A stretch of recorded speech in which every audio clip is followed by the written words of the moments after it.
आज की जो सबसे बड़ी खबर है, सबसे अहम खबर है, वो ये है भारत के जो प्राइम मिनिस्टर हैं नरेंद्र मोदी, वो जा रहे हैं इजराइल। क्योंकि मोदी साहब जो हैं वो भी तो नेतन्याहू के इत्तेहादी भी हैं, दोस्त भी हैं। ये एक बड़ी खबर है इस वक्त पूरे इस खित्ते की। अगर मैं कहूँ तो सबसे बड़ी खबर यही होगी। पाकिस्तान के प्रेसिडेंट आसिफ अली जरदारी फौरन पहुंचे हैं इमारात। अब देखिए, हम नरेंद्र मोदी की आपने ट्वीट देखी होगी। खैर, भारत और नेतन्याहू, नरेंद्र मोदी तो मेरे ख्याल से बिल्कुल वो बिछड़े हुए भाई लगते हैं। अब क्यों जा रहे हैं, कैसे जा रहे हैं, लेकिन ये सिग्निफिकेंट विजिट है। क्योंकि इस वक्त इमारात और सऊदी अरब के आपस के मसले में पाकिस्तान बुरी तरह फंस गया है। लेकिन क्या हमारे पास मईशत इतनी है बेहतर कि हम 2 दिन भी लड़ाई कर सके? तो आप वहीं से अंदाजा लगा लें कि what kind of a situation are we in, हम किस तरह की सिचुएशन के अंदर हैं।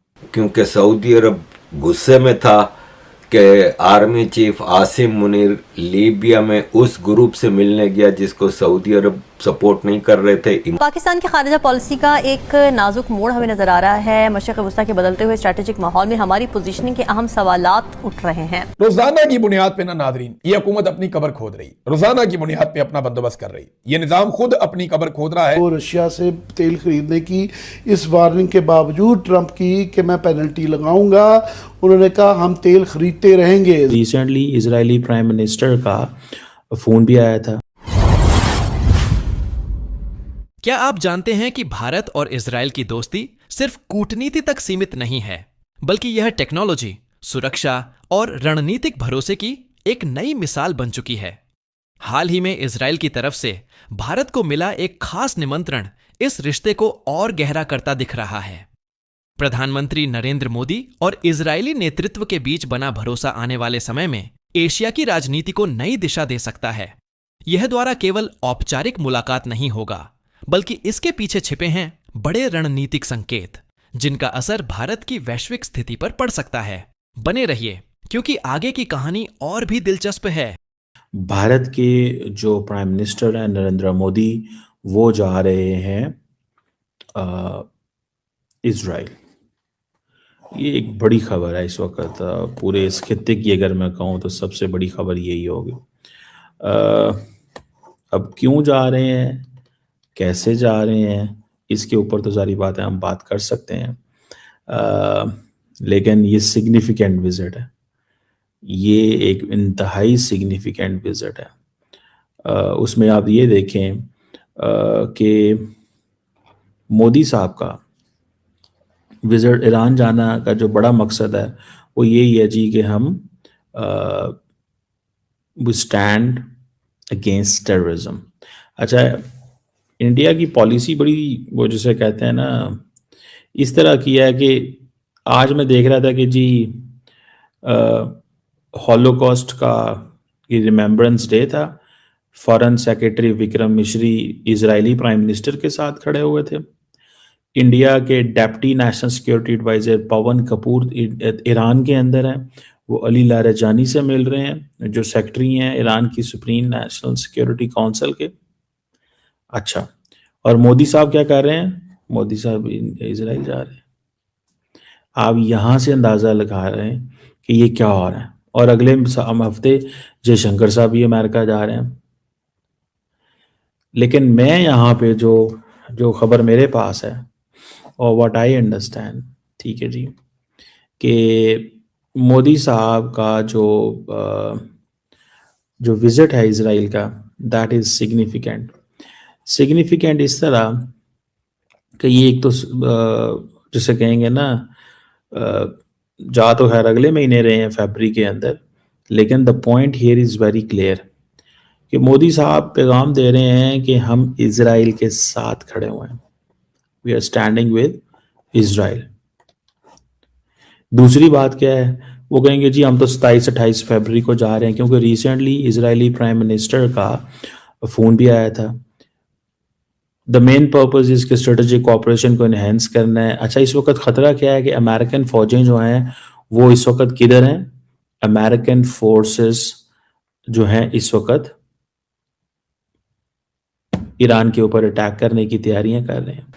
क्योंकि इस वक्त इमारात और सऊदी अरब के आपस के मसले में पाकिस्तान बुरी तरह फंस गया है। भारत का एक बैलेंस्ड स्टैंड रहा है, जिसकी वजह से अभी तक भारत को कोई ऐसा मसला हुआ नहीं, ना होने का चांस है, लेकिन पाकिस्तान बुरी तरह फंस गया है। और इसका यह हिसाब किताब है कि इमारात के प्रेसिडेंट अपने शिकार के लिए रहीम यार खान में इनकी जो प्रॉपर्टी है वहाँ पे हर साल आते हैं, तो वहाँ जा रहे थे, तो इस्लामाबाद एयरपोर्ट पे उनको उतारने का कहा गया, लेकिन वो उतरे नूर खान एयरबेस पे, क्योंकि वहाँ से उनको जहाज़ जाना था रहीम यार खान और वहाँ पे फिर पाकिस्तान का प्राइम मिनिस्टर और आर्मी चीफ और ये सब उसके तरले मिन्नतें करते रहे और कुछ हुआ नहीं। उल्टा फौजी फाउंडेशन के $1 बिलियन के शेयर खरीद के चले गए, जो कि लोन जो इमारात ने जो फिक्स डिपॉजिट के लिए पैसे दिए हुए थे, इसमें से उसने कहा कि $1 बिलियन का हमें वो कर दो, रोल ओवर करना है, तो फिर कम से कम $1 बिलियन के शेयर दे दो। आपको पता है फौजी फाउंडेशन पाकिस्तान की सबसे बड़ी बिजनेस ऑर्गेनाइजेशन है, फौजियों की है, चैरिटी के नाम पे रजिस्टर्ड है, इसलिए इसका कोई टैक्स वैक्स का हिसाब होता नहीं है, प्रॉफिट मेकिंग है, वो लेके चले गए। फिर इसके बाद सऊदी अरब की तरफ से कुछ इशारे हुए, क्योंकि सऊदी अरब गुस्से में था कि army chief Asim Munir Libya में उस ग्रुप से मिलने गया जिसको सऊदी अरब सपोर्ट नहीं कर रहे थे, इमारात सपोर्ट कर रहा था, और उसको $4 बिलियन के हथियारों की डील भी करके आ गए थे। फिर जैसे तैसे करके सऊदी शहजादे को मनाया, तो इमारात के प्रेसिडेंट नाराज़ हो गए और फिर ये भागे वापस रहीम यार खान।